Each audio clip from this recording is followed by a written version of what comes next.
Herbert H. Dow, 1902. 1/2 dozen or 1 dozen failures is not a serious matter and really proves but little, as almost every new line runs up against repeated failures before it is successful. I can find 100 men to tell me an idea won't work. What I want are men who will make it work.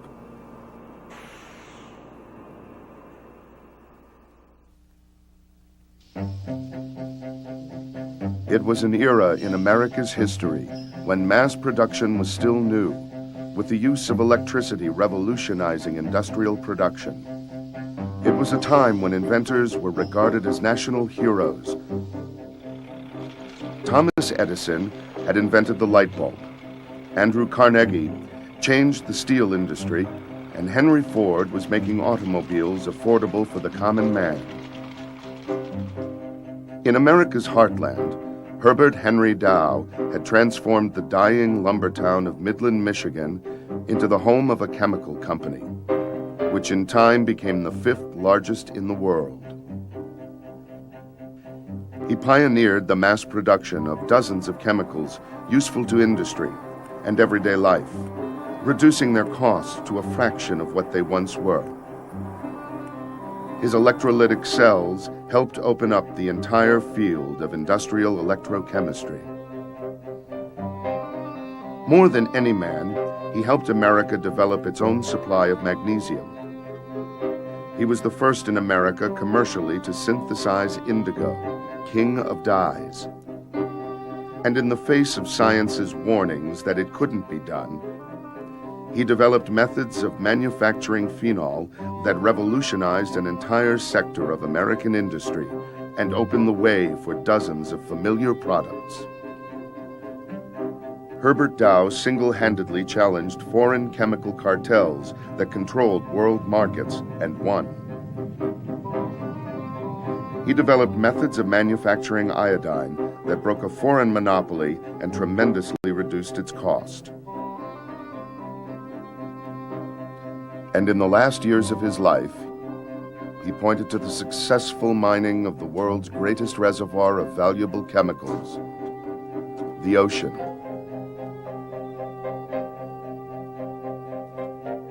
He was an idea man. They said he had a different idea every morning. It was probably true, about how to do things better. The principal problem for his associates was to pick out those ideas that were really great and discard those that were not so great. Herbert Henry Dow was born in 1866 to Joseph and Sarah Dow. His family originally came over from Great Britain in 1637 and settled in New England. Henry's father was a master mechanic with the skills of an inventor, design engineer, and expert machinist. He was a pioneer in the development of steam turbines. Herbert Dow's greatest influence was his father. His father was not only his father, but also his mentor. He was his greatest instructor. Herbert Dow's father was an inventor, and he didn't make a lot of money in his lifetime, but he raised a child named Herbert to be a curious child. He would come home from school to his father's workshop and see what Dad was working on. You know, was it a steam turbine engine? Was it a better sewing machine head? Herbert Dow learned the process of taking problems and making them into challenges. When Herbert was 10 years old, he heard that a new coreless steam engine was to be exhibited at the Philadelphia exhibition. To make the trip to see the new power plant, he took a job delivering handbills and did the work so well, he was paid the wages of an adult. A few years later, after his family moved to Cleveland, Dow decided to build an egg incubator. The problem with incubators of the day was they typically hatched only half of the eggs due to heating fluctuations. Using illustrations cut out of magazines for inspiration, the 12-year-old attempted to develop an incubator with a self-regulating temperature. It took him 40 tries before he succeeded. However, When he tried to sell the product, his design was copied and duplicated. At the age of 18, Herbert Dow enrolled at the nearby Case School of Applied Science to study chemistry. It's a mystery to us to this day why he studied chemistry. He's very mechanically inclined, which stood him in good stead, actually, when he combined a lot of that with the chemistry. But at Case, at the time, the beautiful thing was that his chemistry students were not so much talked to as they were given problems to solve, and he was a great problem solver. In his senior year, Dow prepared a thesis on the chemistry of boiler fuels. During his research, a well driller gave him a bottle of brine, ancient seawater trapped in large quantities below the Earth's surface in porous rock. Dow analyzed it and found it contained valuable chemical elements, such as bromine. He began experimenting with ways to extract bromine from the brine. To have access to a laboratory after graduation, he took a job as a chemistry teacher. After months of research, he felt he had developed a workable process. Dow left his teaching job and began raising funds to create the Canton Chemical Company. The 23-year-old Dow was short of money from the start. At one point, he had a balance of $2. Lack of funds forced him to purchase used mechanical parts, which frequently broke down. Within 6 months, the business was dissolved. Herbert Dow was very definitely a Horatio Alger type. He didn't have enough money to go to college when he got ready to do that. He didn't have enough money to do almost most of the things that you would normally expect a person to do. And all of his life, well, until fairly late in life, he was very much preoccupied with not having enough money to do the things he wanted to do. In spite of the business failure, his patented process of combining electricity and using air to blow out the bromine had met with some success. With this small triumph, he was able to convince a partner to fund his new business in the backwoods of Michigan, the Midland Chemical Company. Well, when Herbert Dow arrived in this city, Midland was dying. The lumbermen had cut down all the pine trees and had moved on. The city fathers didn't have any money to fix the streets where the cows were wandering, and the lumbermen had made such holes in the pine sidewalks that sometimes people put their foot through it and broke a leg. Businesses were folding. Although the area had lost its lumber, it was rich in brine deposits with salt wells scattered across the countryside. The wells were dug by the owners of sawmills, who evaporated the brine with heat obtained from the burning of waste wood. Dow's first major decision was to lease an abandoned brine well next to the Evans flour mill, which provided power for his generator. It became the site of the first successful electrolysis of brine to produce bromine, which was in high demand by photoprocessing and pharmaceutical companies. This is a chemical brine, a water solution of many chemicals, kind of like a chemical soup that exists in nature in a huge underground ocean. It's almost an inexhaustible supply of the bromine that H.H. Dow was after. And this replica of the equipment that he first used to demonstrate his process, the brine flowed into this electrolytic cell, which is essentially a pine box with holes in the side through which these carbon rods, kind of like pencil carbons, were inserted so that the electricity could be carried into the brine, releasing the bromine. And then that bromine was carried by the brine as it flowed into this separating device, which is outfitted with a bunch of layers of burlap that you might be able to see here. And as that brine percolated down with the bromine through the burlap, there was air blown up through the burlap to carry the bromine then through this piping arrangement into this tower, where the scrap iron in the tower was completely eaten up, corroded, if you will, by the brine to produce his first product, iron bromide. Griswold was his engineer. Herbert Dow started off with a pretty poor piece of engineering called a trap cell. Didn't work very well. And he and Griswold developed finally this Dow cell, which worked very well. But the Strosackers, Barstows, and Bennett, his financial guy, they were all pretty much equally important. They were all critical to the success of the venture. He prized independent thinkers. He did not like yes men. He wanted people who would argue with him. There were times when Herbert Dow might get into very, very emotional arguments with his coworkers, and when he knew that when he had lost, they would start singing. He would start a song out, they'd all join in the office, and the secretaries outside the office always knew when things were all right because they heard these wonderful melodies coming from the office with Herbert Dow in the lead. Sunday morning in church, he could not argue, obviously, with the minister, so he stopped going to church. Instead, he would stay home, and Grace would take the kids off to church. With the success at Evans Mill, Dow obtained funds to build a bromine plant complete to his specifications. His strategy was to create a process that ran continuously, using electricity to its maximum potential. Within a year, the plant was producing potassium bromide. Although there were quality problems in the first year, the errors were soon corrected.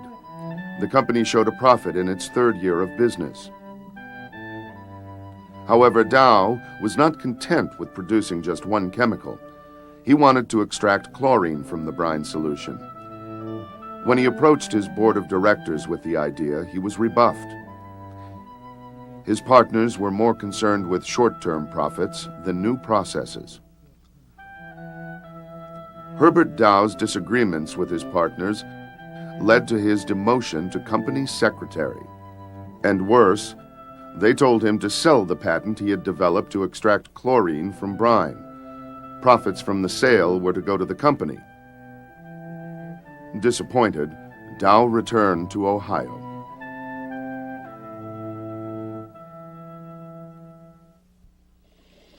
Nothing can take the place of persistence. Talent will not. Nothing is more common than unsuccessful men with talent. Persistence and determination alone are omnipotent. The slogan, "Press on," has always solved the problems of the human race. Calvin Coolidge. After he left Midland, Dow found investors to build a new chlorine cell in Navarre, Ohio. He wanted to develop a process for extracting chlorine from common salt. For secrecy, he built an 8-foot-high wall around the plant and allowed no one else inside. For 6 months, Dow conducted experiments, dissolving salt in water and electrolyzing the solution to obtain chlorine. With mixed results and facing disenchanted investors, Dow decided to close the plant. Undaunted by setbacks, the 31-year-old Dow returned to Cleveland. One of his side ventures at this time was creating a compound to be poured into bicycle tires to seal punctures from the inside. The venture collapsed when tire manufacturers removed their guarantee from any tire showing signs of having been filled with the compound. One of the characteristics of Herbert Dow was that he just never realized that something he set out to do could not be done. He would just go ahead and try to do it until he did it. And he never accepted the fact that the thing that he set out to do could not be done. During this period, Dow continued to correspond with his father, sharing the discoveries of his research. They corresponded, volumes and volumes of letters we have in our collections talking about the problems of Herbert Dow's inventions. He would write his father a letter saying, "Dear father, I hope mother and you are doing fine. Now, the steam turbine I'm working on today has a real problem." And he'd go into 3 pages of technical language. The response from Joseph Dow would be, "Dear son," and then 3 pages of technical response. And the very last line might be, "Mother sends her love. Sincerely, Joseph." In spite of the tire setback, Dow met success soliciting funding for a new company to produce chlorine, not from salt as he had in Navarre, but from brine solution. He called his new venture the Dow Chemical Company, and in 1897 he began overseeing the construction of the plant. The venture was capitalized with $200,000 worth of stock, owned by 57 stockholders, mostly from the Cleveland area. His first order of business was to construct 9 bleach cell houses. Dow used many of his economizing skills acquired over the years to make the most of his funds. He preferred wood and tar over bricks and ironwork. Structural members were mostly 16-foot poles bought out of rafts from a nearby river. He purchased pine boards that were sawed from local dead timber on burned-over land and determined how to use the fewest number of nails possible in the construction process. Dow was one of the most thrifty people in business. The reason that the Dow original chlorine cells were 16 feet long was that was the length the lumber came off the mill, and if he made his cell 16 feet long, he didn't have to cut it at all, saved the lumber and the labor. When it came to buying engines, boilers, and other machinery, Dow had to have the best quality available, regardless of cost. For the chlorine plant, he obtained a 400-kilowatt generator. To drive it, he had a special engine built that ran 24 hours a day. H.H. Dow was intrigued with electricity for a couple of really good reasons. One, it was part and parcel of his dream to build a continuous process for the production of bromine. It was an integral part of that process, and that dream came true. The interesting thing and the other part about the electricity is it was really high-tech at the time. It doesn't look maybe like it's high-tech, but it was really high-tech. In the first year of business, Dow sold $9,000 of bleach and began expansion projects to increase production capacity. Although Midland did not offer a reliable source of high-skilled labor, Dow taught his men many trades, including pipe fitters and sprocket chain builders. He won employees' loyalty by paying them in cash instead of script, much to the chagrin of local merchants who often marked up prices for script purchases. Herbert Dow paid in cash from the very first day of 1897 when the Dow Chemical Company was started. I think it goes back to the very early years of Herbert Dow. He and his family did not have a lot of money. When he was a young boy, his father had a great curious mind, but not a great business mind. And Herbert Dow realized early on what it was like to do without. He must have been good at picking people, but those people had to be very independent types that were didn't care where they lived. They were more interested in the work than they were the amenities, because there were none. This was a sawmill town with dirt streets and wood sidewalks. It wasn't a very nice place to live at all. Herbert Dow was not only a genius in science and a pretty good businessman, but he was a man of character, and he recruited men to work for him in Midland of the same quality. And these men worked in their churches, and they worked in the temperance movement. We had 14 open saloons on Main Street. They worked in all kinds of uplift organizations, and they brought the town to a new level. Herbert Dow and Dr. Frank Towsley were both very much teetotal people. They would go out into the neighboring lumber camps on the weekends and gather the loggers around and preach temperance to them and expect them all to throw their whiskey bottles into the back of the wagon, which they would then drive back to Midland with. Now, what they did with them then, I don't know.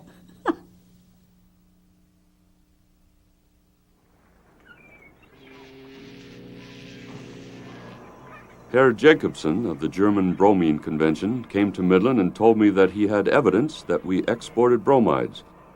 I said, "What of it?" He said, "Don't you know that you can export bromides?" I said, "I know nothing of the kind." Herbert Dow.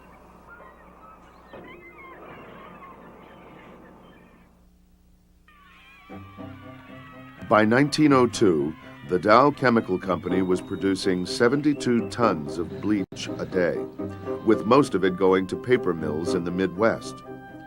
The newspaper industry was exploding in growth, and the newly developed linotype machine and rotary press called for more and cheaper paper to print on. The demand for bleach surged, as dozens of paper mills sprang up to make paper from wood pulp. The plants required vast tonnages of bleach to turn the pulp from wood color to white.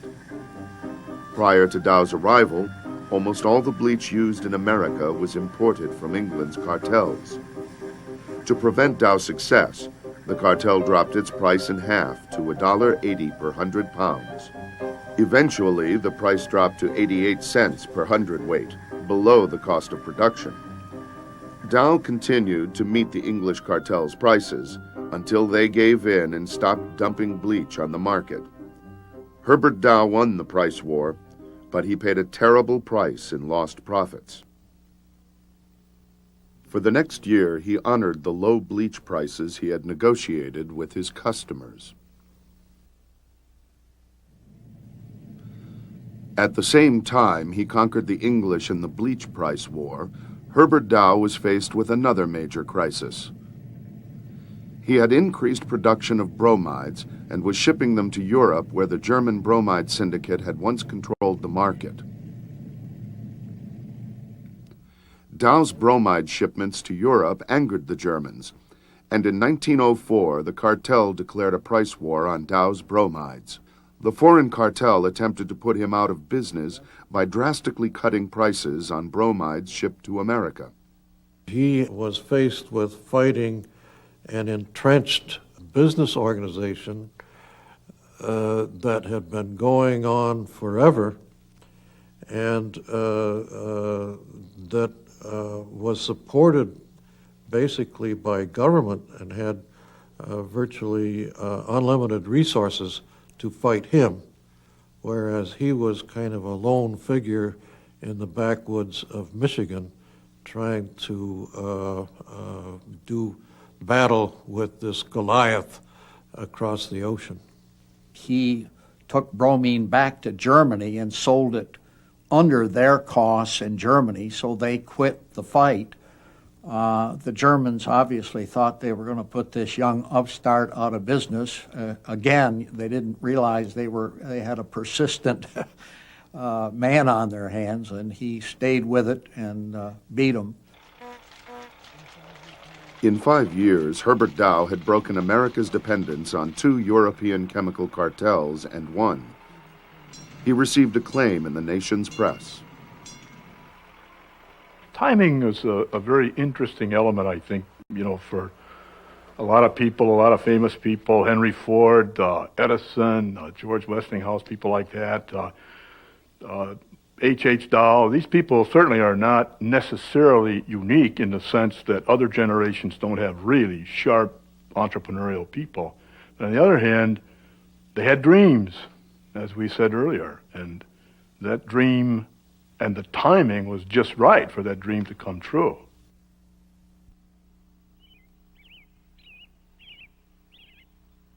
A man who has money enough can go out and within a year build a very magnificent house, but he cannot build a beautiful tree. A house grows old and out of date every year. A tree becomes more beautiful and valuable with age. There are beautiful houses wherever men congregate. Beautiful trees, flowers, and grounds are less common and consequently more appreciated. Herbert H. Dow, 1912.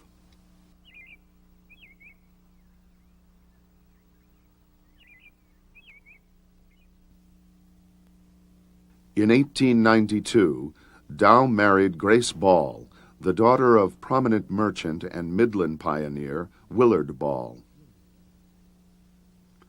Grace was a teacher at the Post Street School when she met Herbert. The two had students deliver letters to each other during their courtship. By 1903, they had 3 children and were living in a home that Dow designed, closely supervising the construction process.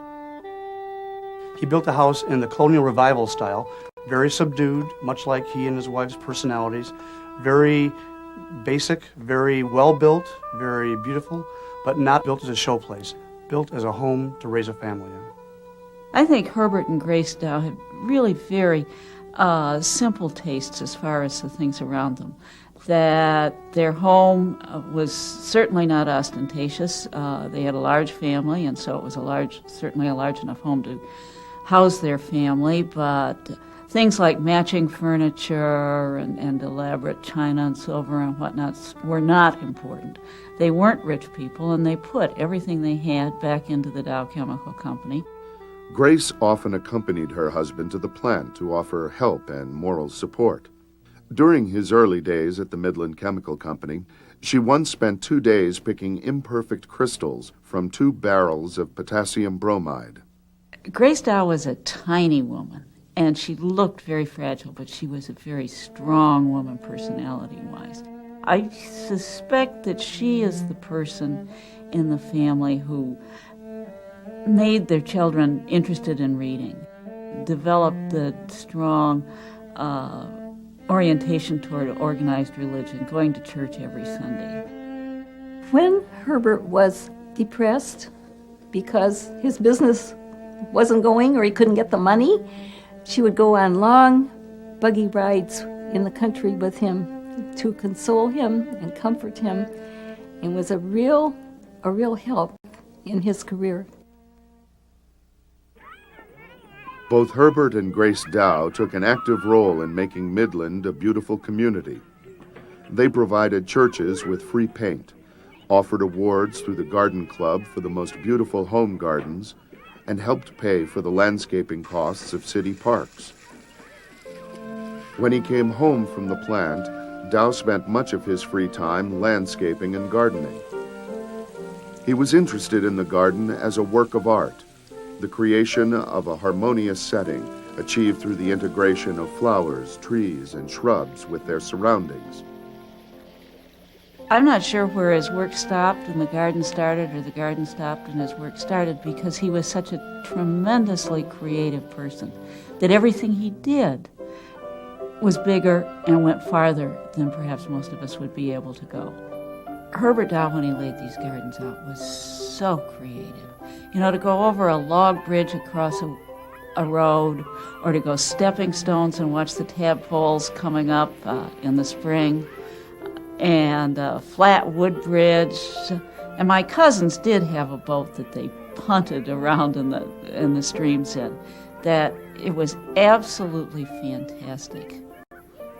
Dow collected unique toys and gifts from his travels to foreign countries to entertain friends and family members on his return. He loved chess because it was a big puzzle. When he went to Japan, he bought wooden blocks, big puzzles that fit together very intricately, and he'd take those apart and try to put them back together. Everything he did was an attack like it was a puzzle. He was really curious. Herbert Dow was a very highly motivated man, and he liked to win. One day, a little boy was visiting the Dows with his family, and Herbert challenged him to a game of chess. And the little boy thought, oh, he's a lot older than I am, so he's going to let me win. But Herbert beat him. And so challenged him again, and the little boy thought, well, now he's going to even the score, and he certainly will let me win this time. But Herbert beat him worse than ever. Herbert Dow also had a keen interest in the design of Midland's new buildings. When he discovered a new courthouse was being built with Vermont granite, he argued for the use of Michigan fieldstone. He paid the fees of a Cleveland architect, Bloodgood Tuttle, to design a distinctive building. Dow later retained artists to paint murals depicting scenes of pioneer days of the region. He later commissioned the famous Japanese landscape architect, Paul Tanow, to design city parks and gardens. Dow also paid Tanow's fees for providing landscaping advice to private homeowners in the city. Whenever a young couple were married in the community, he would give them a bridal wreath plant to plant in front of their house. And when I first moved to Midland, there were still bridal wreaths around the old part of town and in some of the original houses. Along with business associate E.O. Barstow, Dow helped create a community center for the residents of Midland. It included bowling alleys in the basement, a gymnasium, and dining room. The building soon became an integral part of the community by providing a meeting space for fraternal groups and service clubs. Women's suffrage meetings were held there, and it was the initial gathering place for 17 different churches, which were eventually built in the area. The town had been burgeoning, and there wasn't really a good sanitary system, so many of the people who came in to work relied on outside plumbing. So the community center had 2 shower rooms. Whole families would come down on Saturday night to have their shower at the community center, and E.O. Barstow and H.H. Dow decided they shouldn't be charged for the towels that they used. It was a gathering place on Saturday night.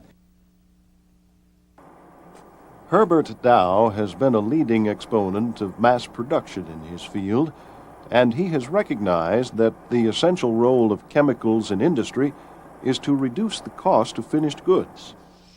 He is a most distinguished and successful representative of the American chemist, whose policy is founded upon a rare conception of chemistry's place in our national economics. Henry Ford.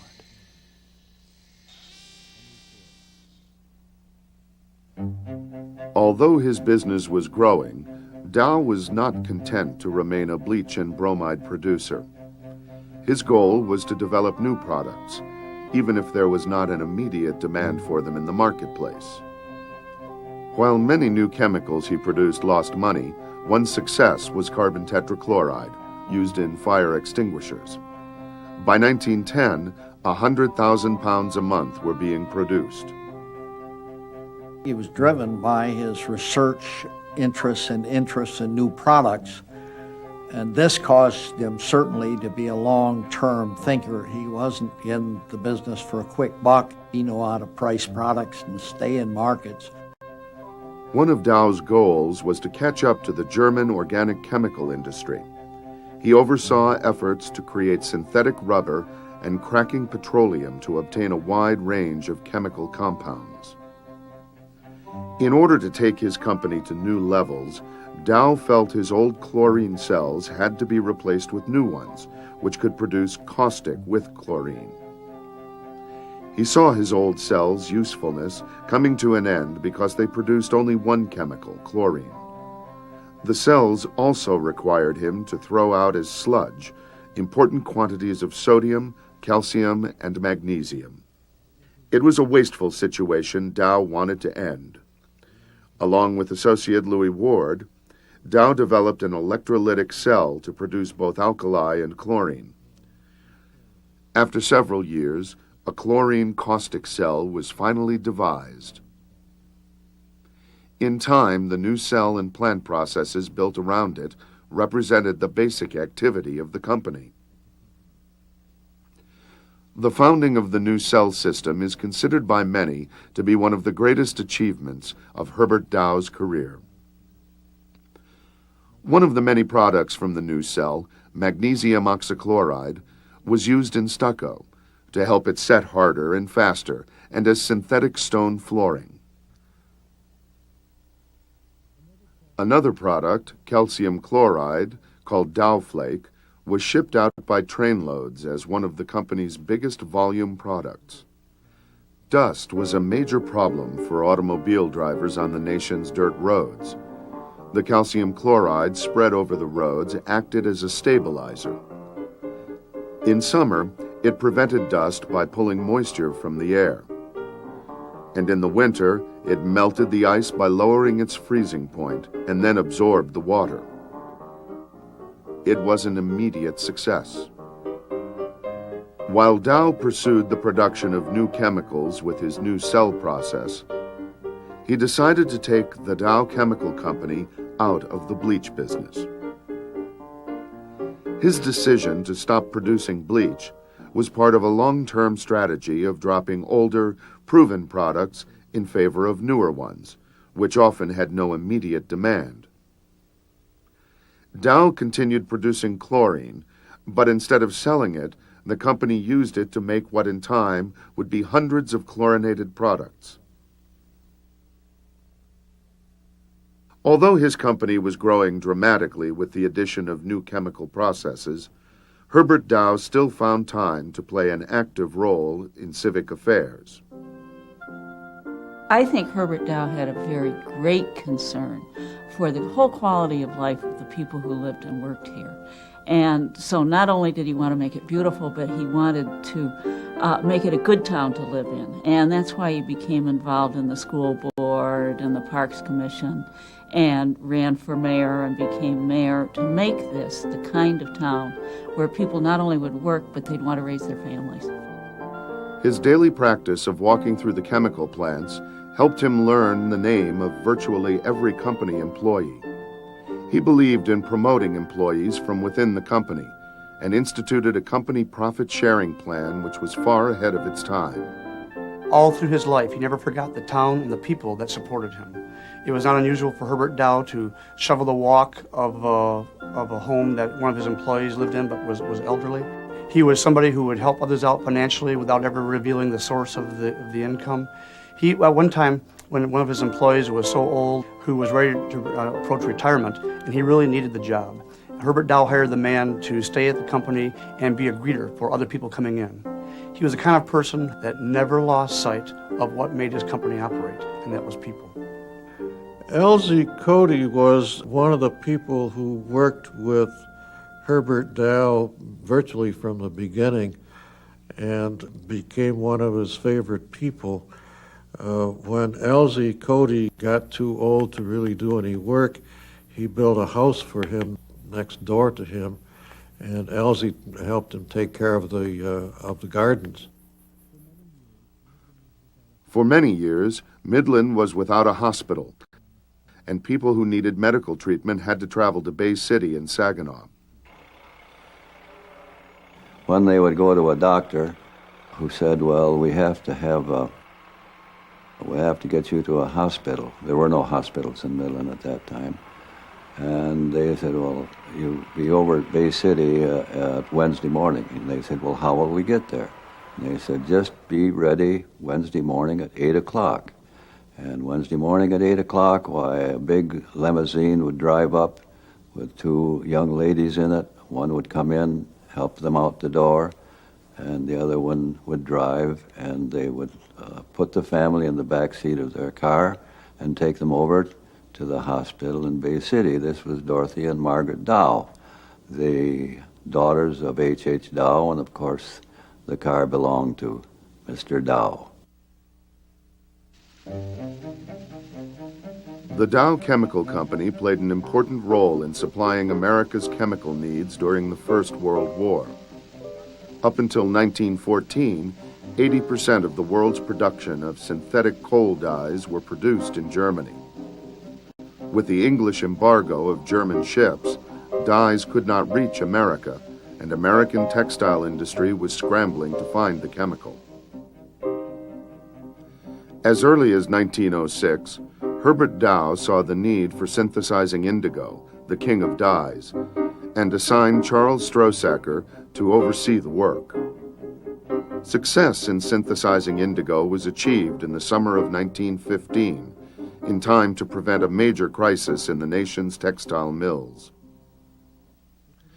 The production of magnesium chloride went as feed to Dow's new molten salt cells, which produced metallic magnesium. The element was later in great demand in World War I, when the powdered chips were put into star shells which exploded in the night sky to light up the battleground. Dow's bet on new products in place of bleach and simple bromides paid off when the government asked him to step up production of phenol. He was able to increase production from 1 to 30 tons a day. The phenol sold to companies who converted it to picric acid and TNT, which were widely used in the war. The acid caused the shells to explode on impact rather than blow up coming out of the gun. Another chlorine product Dow developed when he abandoned bleach making was chlorbenzol, an important ingredient in the making of explosives. Dow produced huge quantities of medicinal bromides for both civilian and military use. The bromides were also used as a calming agent for shell shock. 1 million pounds of bromine were produced to make tear gas.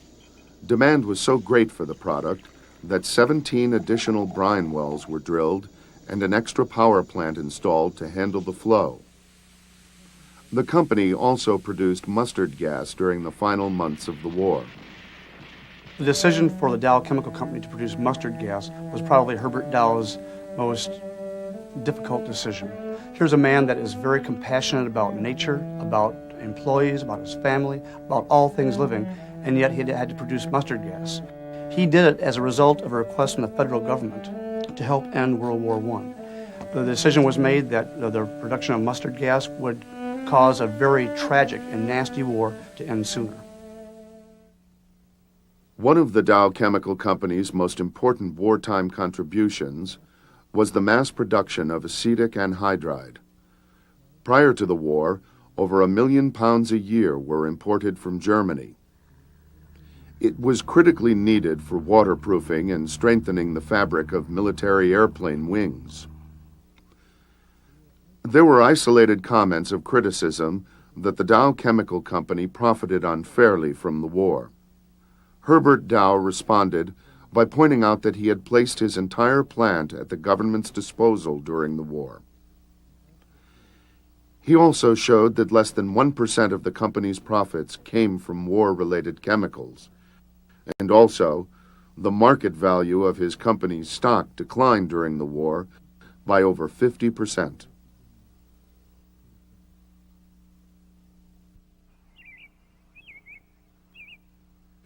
I planted an orchard yesterday. 92 fruit trees of 35 varieties. 1 vine of 10 varieties of grapes, and 1 of 4 varieties of lilacs. Herbert H. Dow.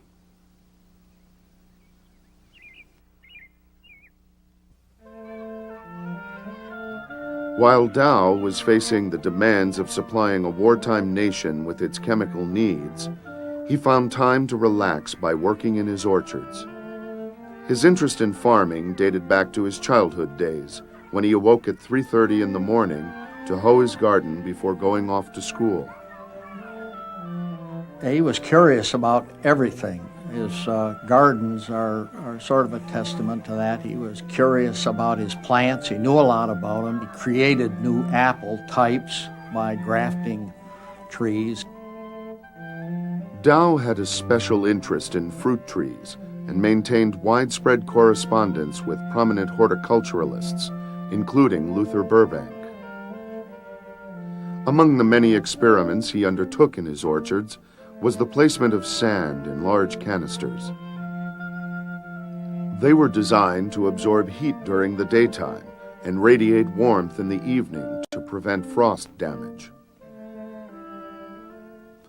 Because of Dow's interest in horticulture, his company began researching agricultural sprays, including herbicides and fertilizers. Many of the company's research projects took place in the fruit orchards behind Dow's home. He often gave talks on his research, encouraging local citizens to plant orchards of their own.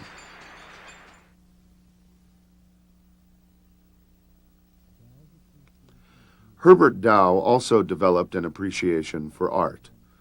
After the war, he retained the services of the famous English painter, Arthur Knight Hammond. For 6 months, the painter created over a dozen works depicting scenes of the Dow Chemical Company. When my father was a boy, a carpenter worked from sunrise to sunset and had less comforts than we had. When I was a boy in Derby, the average man worked 60 hours per week and was able to provide the necessities and some luxuries for his family. At the present time, when almost everyone has an automobile and other luxuries that were not dreamed of when we were boys, the average man works only 44 to 48 hours a week. It is improved automatic machinery that has made it possible for people to get so much more for fewer hours of work. As the use of automatic machinery increases, it is going to be possible for people to enjoy more and more comforts. Herbert H. Dow.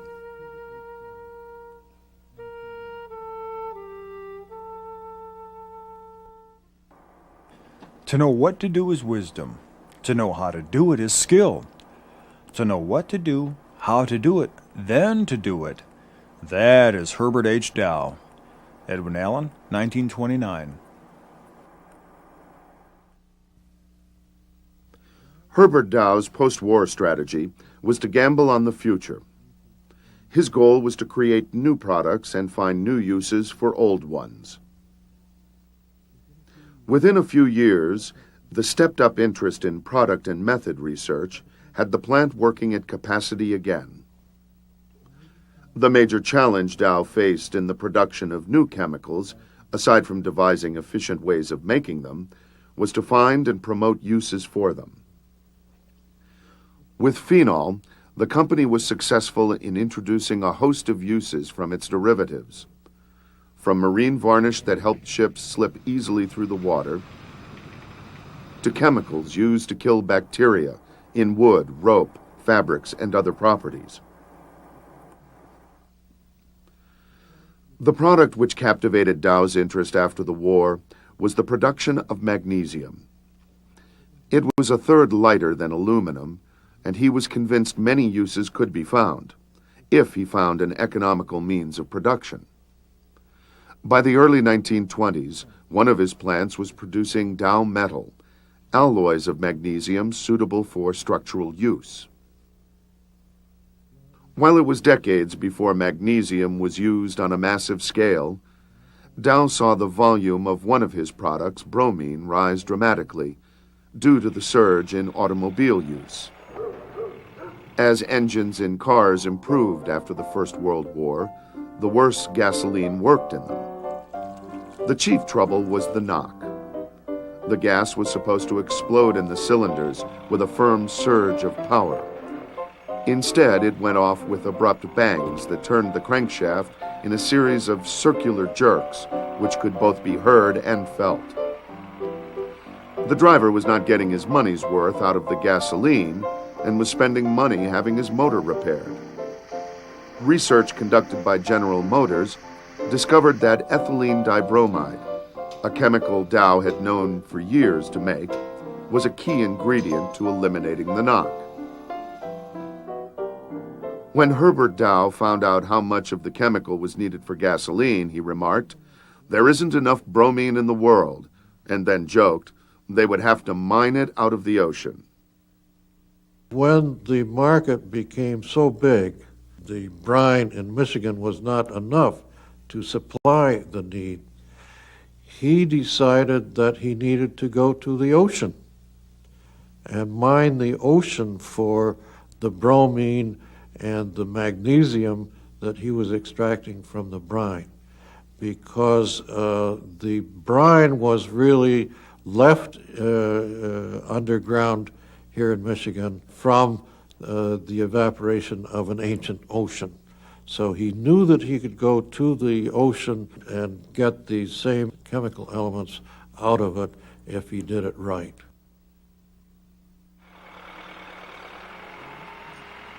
From 1920 to 1930, Dow Chemicals sales quadrupled to $15 million. The stock was split 4-1, and by 1929 had climbed to $500 a share. The company had gone from producing 2 products in 1900 to making 800 railroad cars a month of 150 different chemicals in 1930. The backbone of the business was the sale of bulk chemicals to the makers of rubber, leather, drugs, paints, varnishes, textiles, and anti-knock gasoline. The growth of the company did not go unnoticed in the East. In 1927, DuPont made a move to buy controlling interest in Dow. While Herbert Dow was away, the DuPont people came to Midland and made an offer, an approach to buy the company. When Herbert Dow got back and heard this, He's supposed to have told them, you can buy the company, but I'm leaving and I'm taking my team with me. And of course, that was the end of the negotiations right there. that was how much he valued his independence of spirit and of research and of enterprise. My idea of a beautiful garden is one in which there is a small pool, some stones on one edge, a fine mist from an invisible source dropping on the stones and dripping off onto the water, and all of it surrounded by shrubbery or plants, the background being high enough so that the eye could not see what might be beyond. Herbert H. Dow.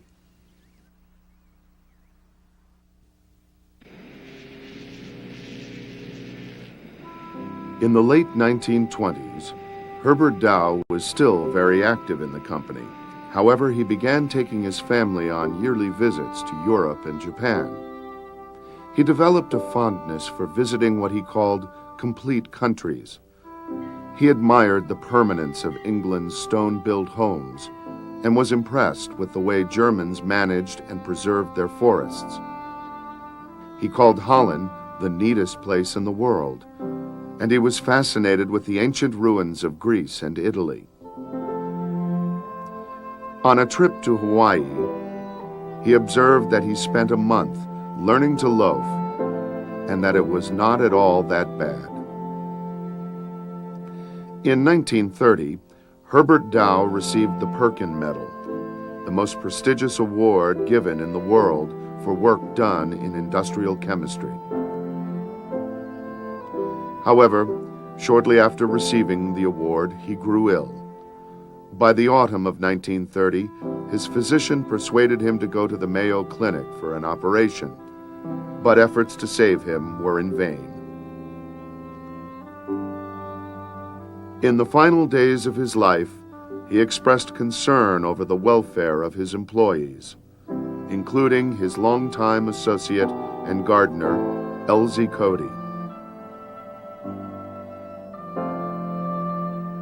When Herbert Dow was dying up at the Mayo Clinic, he came out of his coma, and one of the things that he said was, "Take care of Elsie," and that was one of his last thoughts.